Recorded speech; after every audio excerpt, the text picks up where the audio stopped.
Thank you, ladies and gentlemen. Today, Angel Morris will deliver our second sample speech with the theme, Stemming the Tide of Teenage Pregnancy.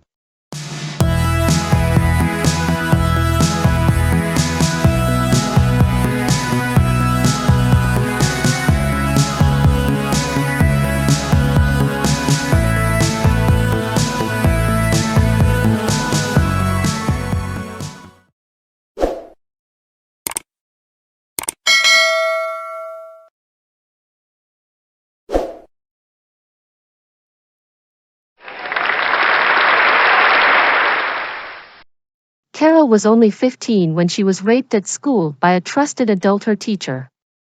Her parents' effort to get justice was thwarted by the teacher, who was well connected financially and politically. Carol left school and became a mother at 15. Teen pregnancy is an epidemic.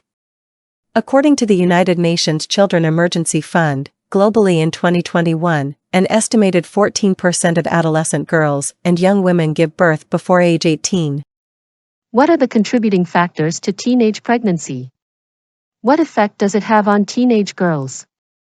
How can teenage pregnancy be drastically reduced? Let's start with contributing factors.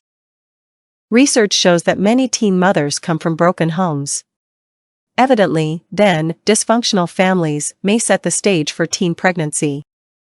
Like in our introductory story, many teenage girls become pregnant due to rape. For some of them, the trauma seems to trigger emotional pain that may become manifest later in destructive conduct.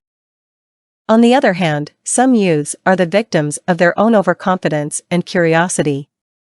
They thought that they had all the answers, that they were capable of doing anything. Unfortunately, they were also capable of having a baby. Ignorance of the consequences of sexual activity also plays a role. Some youths seemingly do not grasp the connection between sex and pregnancy. In one survey, teen mothers often reported being shocked or surprised to find they were pregnant even if they had not been using contraception. Having seen the causes of teenage pregnancy, let's now consider how it affects teenage girls. The realities of teen motherhood are quite different from youthful fantasies. Upon learning that they are pregnant, girls often experience a storm of emotions. Common reactions include anger, guilt, and denial. Denial can be dangerous, though, as it may prevent a girl from pursuing needed medical treatment. Early childbearing, or pregnancy and delivery during adolescence, can derail girls' otherwise healthy development into adulthood and have negative impacts on their education, livelihoods, and health. Many girls who are pregnant are pressured or forced to drop out of school, which can impact their educational and employment prospects and opportunities.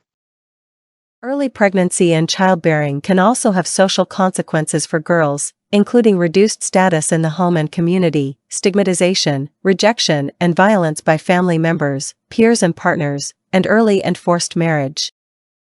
Adolescent girls, especially those in early adolescence, are particularly vulnerable to the health consequences of pregnancy and delivery as their bodies may not be physically ready. Obstetric fistula, eclampsia, puerperal endometritis, and systemic infections are just some of the serious conditions that they may face in the short and long term.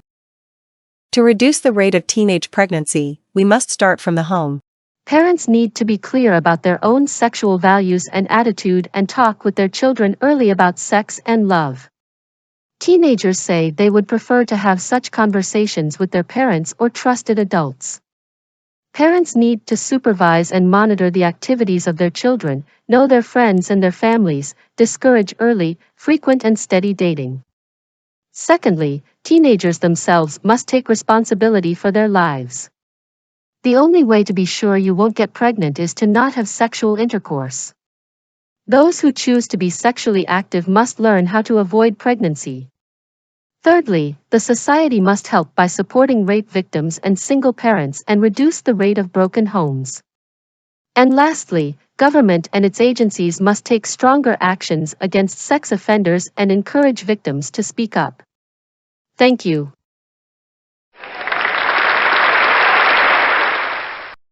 Thanks for watching. Our next video will be an analysis of Morris' speech.